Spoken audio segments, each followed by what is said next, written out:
Assalamualaikum warahmatullahi wabarakatuh. Salam sejahtera buat kita semua.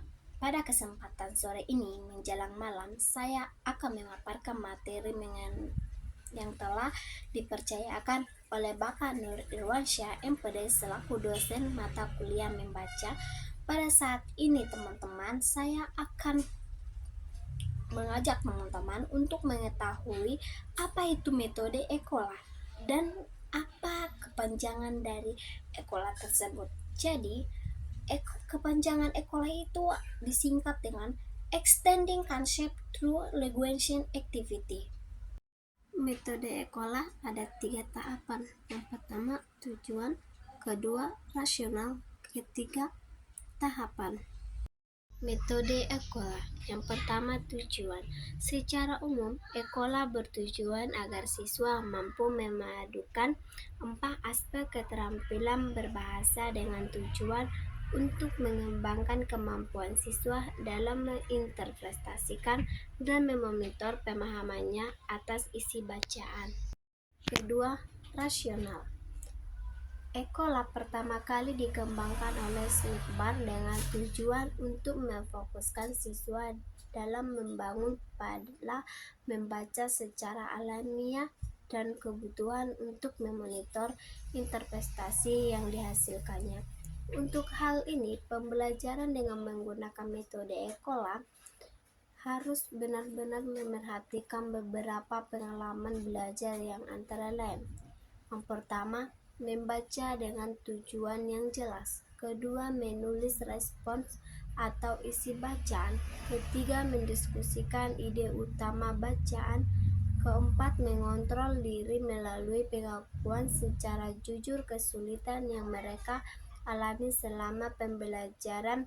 Komitmen dalam membuat interpretasi bacaan dan mendiskusikan metode yang tepat untuk meningkatkan pemahamannya tentang isi bacaan. Yang ketiga, tahapan metode Ekola. Metode Ekola dilaksanakan dalam beberapa tahapan pembelajaran sebagai berikut. Tahapan prabaca. Tahapan prabaca itu terbagi atas satu bagian, yaitu menyunting tujuan komunikatif. Pada tahapan ini, guru menjelaskan tujuan baca yang harus dicapai siswa. Secara jelas, guru juga harus memberikan arahan kepada siswa tentang hal yang harus direspon oleh siswa, keputusan-keputusan yang harus dibuat siswa, dan menjelaskan bagaimana cara siswa membahas ide-ide kunci atau misalnya melalui diskusi. Dengan kata lain, pada tahapan ini, guru telah menentukan tugas-tugas yang harus diselesaikan siswa setelah membaca wacana. Tahap membaca dalam hati. Pada tahap ini, siswa membaca dalam hati wacana sejalan dengan tujuan baca dan tugas-tugas baca yang telah dijelaskan oleh guru. Kedua, kristalisasi pemahaman melalui kegiatan menulis. Pada tahapan ini bertujuan agar siswa mampu memonitor dirinya sendiri tentang seberapa besar pemahamannya terhadap isi bacaan. Siswa harus menuliskan kesulitan-kesulitannya dalam memahami bacaan serta mengemukakan ketidakpahamannya atas isi bacaan. Selanjutnya, siswa membuat respon sejalan dengan tujuan dan tugas-tugas yang diberikan guru pada tahapan prabaca. Jika siswa tidak mampu menjawab pertanyaan atau tugas, mereka harus menulis segala sesuatu yang membuatnya bingung dan tidak mampu menjawab pertanyaan tersebut. Yakinkan kepada siswa bahwa seluruh isi respon tersebut bersifat rahasia. Ketiga, mendiskusikan materi bacaan. Pada tahapan ini, siswa dibagi ke dalam beberapa kelompok kecil. Tugas mereka adalah untuk membuat interpretasi atas wacana yang telah dibacanya sejalan dengan tujuan dan tugas yang diberikan oleh guru. Pada tahapan ini, siswa harus membandingkan respon yang ditulisnya dan jika perlu mengubah simpulan awal yang telah dibuatnya. Sekadar catatan, pada tahapan ini siswa yang tidak mampu membuat respon secara benar pada saat tahap ketiga akan berusaha menggali pemahaman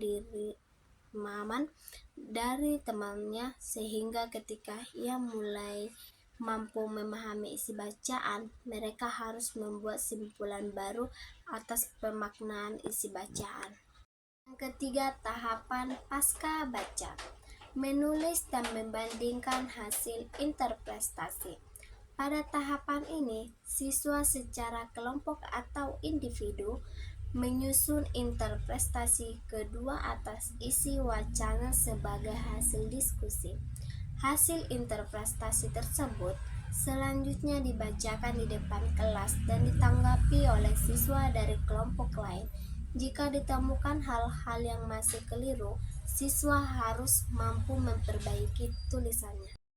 Kesimpulan, metode Ekola merupakan metode yang melatih siswa dalam menerapkan sebuah pendapat atau argumentasi agar mampu dapat menyimpulkan isi teks hasil laporan observasi serta dapat mengembangkan proses berpikirnya ke arah yang lebih maju.